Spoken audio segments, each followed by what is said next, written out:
السلام علیکم ناظرین، خوش آمدید B S B T V one کی یوٹیوب چینل پر، جہاں آپ کو ملتی ہے بے نظیر انکم سپورٹ کے اور 2171 کے سب سے پہلے اور سچی اپڈیٹس۔ آج کی ویڈیو میں ہم بات کریں گے بے نظیر انکم سپورٹ پروگرام کی نئی ویریفیکیشن لسٹ 2025 کے بارے میں۔ کیا آپ کا نام نئی فرصت میں شامل ہو چکا ہے؟ کیا آپ کو 13,500 روپے کی نئی قسط ملے گی یا نہیں؟ اور سنیسی کے ذریعے آن لائن چیک کرنے کا مکمل طریقہ بھی بتائیں گے، لہٰذا ویڈیو کو آخر تک لازمی دیکھیں تاکہ کوئی اہم بات مس نہ ہو۔ دوستو، بے نظیر انکم سپورٹ پروگرام کی طرف سے اکتوبر 2025 کی نئی قسط 13,500 روپے کی اپڈیٹ جاری کر دی گئی ہے۔ یہ قسط صرف ان خواتین کو ملے گی جن کا نام اہل فرصت ایلیجیبل لسٹ میں موجود ہے۔ حکومت پاکستان نے اعلان کیا ہے کہ جن خاندانوں کا سروے یا ویریفیکیشن مکمل نہیں ہے، انہیں پہلے اپنے دوبارہ اندراج ری ویریفیکیشن کرانا ہوگا، ورنہ نئی قسط روک دی جائے گی۔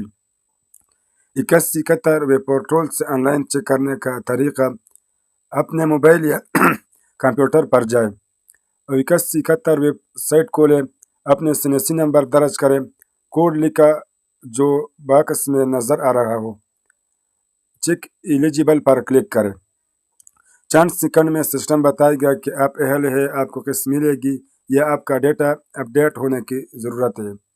اگر آپ کا ڈیٹا غلط ہے یا نام لسٹ میں نہیں، اپنے قریبی بی ایس بی تحصیل آفس جائیں، ساتھ اسکول سرٹیفکیٹ اور بچوں کے بے فارم اور سنیسی نمبر لے جائیں۔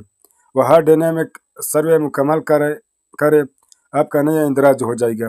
اندراج مکمل ہونے کے بعد اگلی قسط خودکار طور پر جاری ہو جائے گی۔ بے نظیر انکم سپورٹ کی طرف سے صرف 2171 پر SMS آتا ہے۔ کسی دوسرے نمبر سے آنے والے پیغامات پر یقین نہ کریں۔ کسی ویب سائٹ پر اپنے سنیسی یا OTP مت دیں۔ قسط حاصل کرنے کا طریقہ: اہل خواتین اپنے پیسے درج ذیل ذرائع سے نکال سکتی ہیں: HBL یا ATM سے، BSB فرانچائز سینٹر سے، ریٹیل شاپ سے یا بینک اگیس پوائنٹ سے۔ رقم حاصل کرنے کے بعد رسید ضرور لیں تاکہ فراڈ سے بچا جا سکے۔ اگر آپ نے ابھی تک ویریفیکیشن نہیں کرائے تو جلدی سے BSB آفس جائیں اور اپنے ڈائنامک سروے مکمل کریں تاکہ آپ کو بھی 13,500 روپے کی نئی قسط بغیر کسی مسئلے کے مل سکے۔ ویڈیو پسند آئی تو لائک کریں، چینل کو سبسکرائب کریں اور کمنٹ میں ضرور بتائیں کہ کیا آپ کا نام نئی لسٹ میں شامل ہوگا یا نہیں۔ شکریہ BSB TV1 چینل کے ساتھ رہنے کا۔ اللہ حافظ۔